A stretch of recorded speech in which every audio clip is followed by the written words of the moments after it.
بسم اللہ الرحمن الرحیم۔ اللہم صلی علی سیدنا و مولانا محمد وعلی آل محمد وبارک وسلم وصلو علیہ۔ میرے تمام دیکھنے اور سننے والے دوست احباب جتنے بھی مجھے دیکھ رہے ہیں، میرے بہن بھائی، تمام عزیز و اقارب کو میرا السلام علیکم۔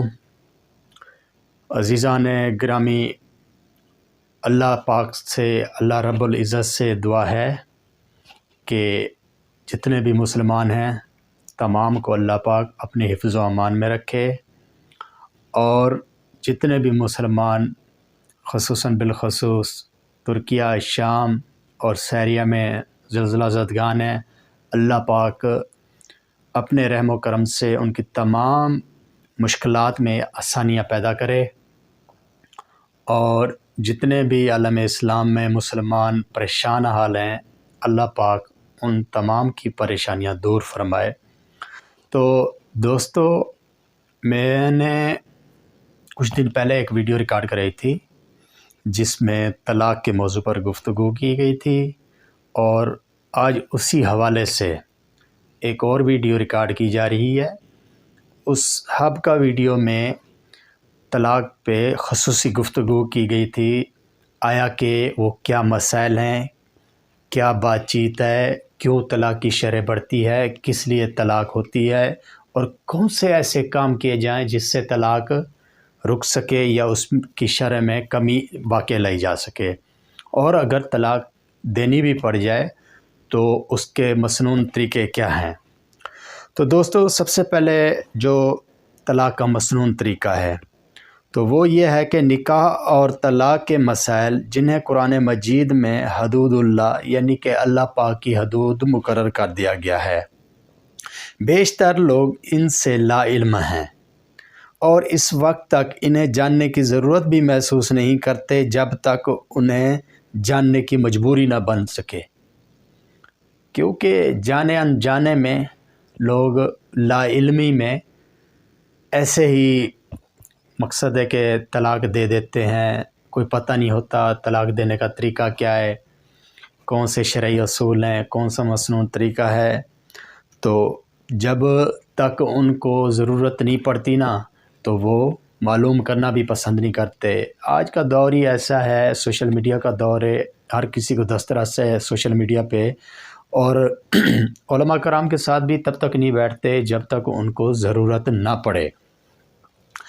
آیا کہ طلاق کی نوبت تو ہمیشہ لڑائی جھگڑوں کے بعد ہی پیش آتی ہے جو دن رات کا چین اور سکون ختم کر دیتے ہیں، لیکن طلاق کے مسائل سے لا علمی ان پریشانیوں میں مزید اضافے کا باعث بنتی ہے۔ ہم نے اس لیے کوشش کی ہے کہ یہ چیزیں بیان کریں اور لوگوں تک اس کی آگاہی کو ممکن کریں۔ تو طلاق کے بعض مسائل ہیں جو کہ ہمیں تمام لوگوں کو ذہن نشین کرنے چاہیے۔ طلاق کے بعض اہم مسائل جو ہیں وہ یہ ہیں کہ نمبر 1، دوران حیض طلاق دینا منع ہے۔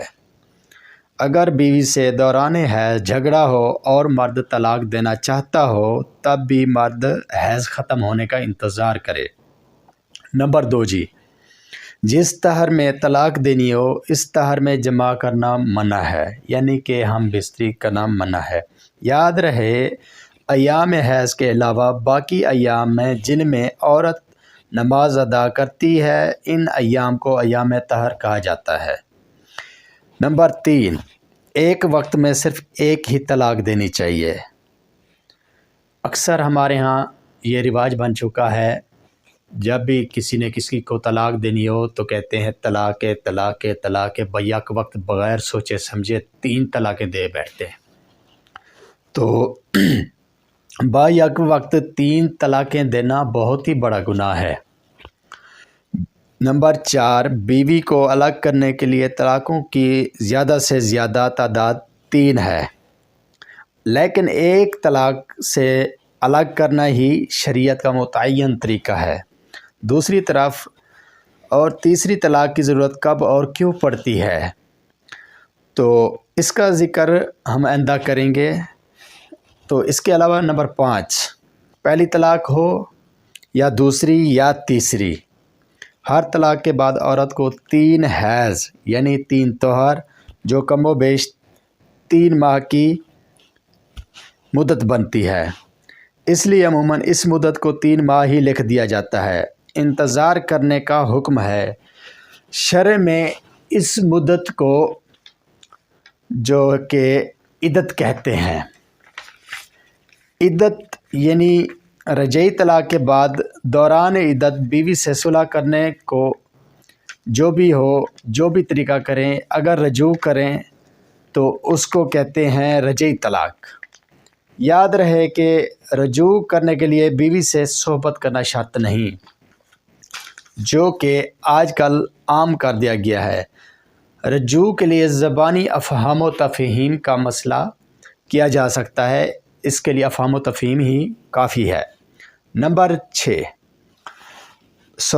7، پہلی اور دوسری طلاق کے بعد 3 ماہ مدت یعنی کہ عدت، 3 ماہ کا جو عرصہ ہوتا ہے اسے عدت کہتے ہیں۔ عدت گزارنے کا مقصد یہ ہے کہ اگر شوہر اس مدت میں طلاق کا فیصلہ بدلنا چاہے تو ان 3 مہینوں میں کسی بھی وقت رجوع یعنی صلح کر سکتا ہے اور صلح ہو بھی سکتی ہے۔ اسی لیے پہلی 2 طلاقوں کو رجعی طلاق کہا جاتا ہے۔ تیسری طلاق کے بعد شوہر کو رجوع کا حق نہیں رہتا، بلکہ طلاق دینے ہی علیحدگی واقع ہو جاتی ہے۔ لہذا تیسری طلاق کو طلاق بائن الگ کرنے والی طلاق کہا جاتا ہے۔ تیسری طلاق کے بعد عدت کا مقصد سابق شوہر سے تعلقات کے احترام میں 3 ماہ تک جو کہ ثانی سے روکا جا سکتا ہے۔ 3 ماہ تک عورت نکاح نہیں کر سکتی۔ اگر 3 ماہ کے اندر اس کا سابقہ شوہر اس سے رجوع کرے تو اس کے لیے شرائط رکھی گئی ہیں۔ پہلی 2 طلاقوں کے بعد دوران عدت رجوع کرنے کے لیے عورت کی رضامندی کی ضرورت نہیں۔ عورت چاہے یا نہ چاہے مرد رجوع کر سکتا ہے۔ رجعی طلاق کی عدت کے دوران بیوی کو حسب معمول اپنے گھر میں ہی رکھنا چاہیے اور اس کا نان و نفقہ بھی ادا کرتے رہنا چاہیے۔ تو مسلسل 3 طلاقیں یعنی ہر ماہ 1 طلاق دینا غیر مسنون طریقہ ہے۔ تو ہم طلاق کی مختلف 4 صورتوں کو وضاحت کرتے ہیں۔ نمبر 1، پہلی صورت ہے جو 1 طلاق سے علیحدگی، دوسری صورت 2 طلاقوں سے علیحدگی، تیسری صورت 3 طلاقوں سے علیحدگی۔ نمبر 1 طلاق سے علیحدگی کا کیا مقصد ہے؟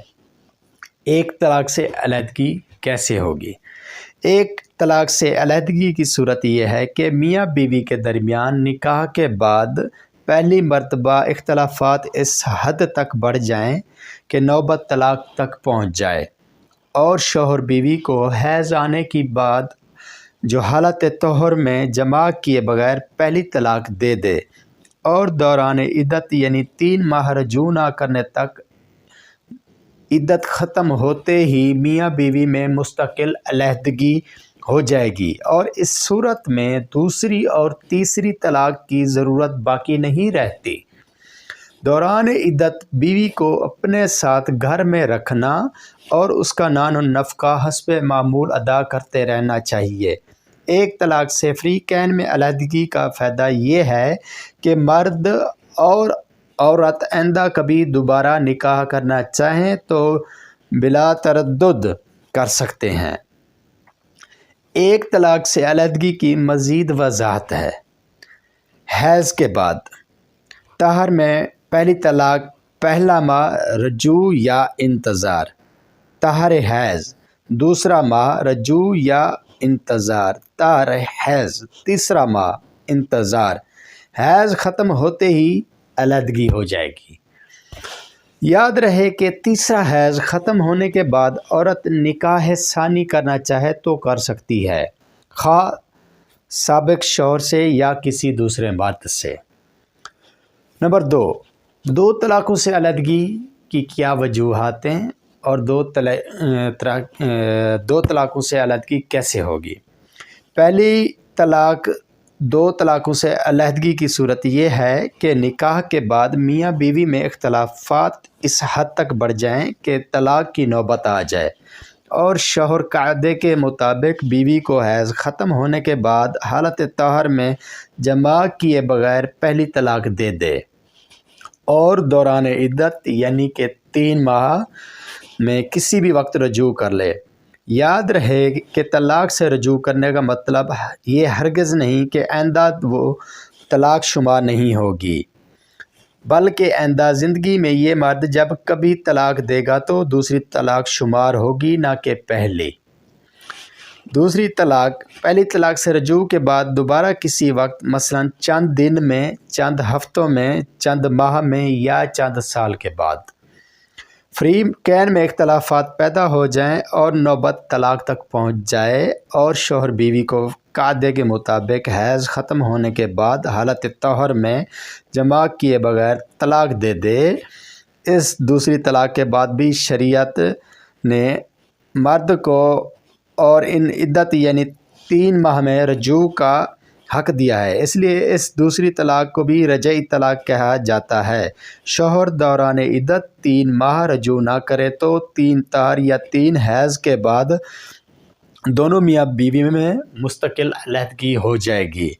یہ علیحدگی بھی چونکہ دوسری رجعی طلاق کے بعد ہوئی ہے، لہٰذا اس طلاق کے بعد بھی جو ہے وہ یہ مرد اور عورت آئندہ کبھی دوبارہ نکاح کرنا چاہیں تو بلا تردد کر سکتے ہیں۔ 2 طلاقوں سے علیحدگی کی مزید وضاحت بھی انشاءاللہ ہم آگے کریں گے، اور اس سے مراد یہ ہے کہ حیض کے بعد طہر میں پہلی طلاق پہلا رجوع یا طلاق، حیض کے بعد طہر میں دوسری طلاق پہلا ماہ رجوع یا انکار، دوسرا ماہ رجوع یا طلاق، دوسرا ماہ رجوع یا انکار، تیسرا ماہ رجوع طہر حیض ختم ہوتے ہی تیسرا ماہ انکار علیحدگی ہو جائے گی۔ تو دوستو آج جو کہ جتنا ممکن ہو سکا ہے ہم نے آپ کو بتایا ہے، امید ہے کہ انشاءاللہ تعالی میرے سمیت تمام مسلمان بہن بھائی اس چیز پہ غور کریں گے۔ تو بتانے کا مقصد یہ ہے کہ اس میں بہت ہی کم علمی پائی جاتی ہے اور ان مسائل سے لوگ دل چراتے ہیں اور ان مسائل پہ بات بھی نہیں کرتے۔ ہمیں چاہیے کہ لازمی نہیں کہ طلاق دینے کی وجہ سے، ویسے بھی ہمیں علم ہونا چاہیے ان کے بارے میں، کہ ہمیں تمام شرعی اصولوں کا پتہ ہونا چاہیے اور تمام جو ہمارے مسائل ہیں ان کی وقتاً فوقتاً آگاہی کرتے رہنا چاہیے، اور اپنے علماء کرام مفتیان کرام سے رابطے میں رہنا چاہیے، اچھوں کی صحبت میں بیٹھنا چاہیے، بروں کی صحبت سے بچنا چاہیے۔ باقی اس میں کوئی کمی بیشی رہ گئی ہو تو میں معذرت چاہتا ہوں، اور اس میں کمی بیشی معاف، اللہ پاک مجھے معاف کرے۔ جہاں تک تھا تو میں نے آپ تک یہ پیغام پہنچایا ہے۔ اللہ پاک آپ سب کا حامی و ناصر ہو، اپنی دعاؤں میں یاد رکھنا۔ السلام علیکم۔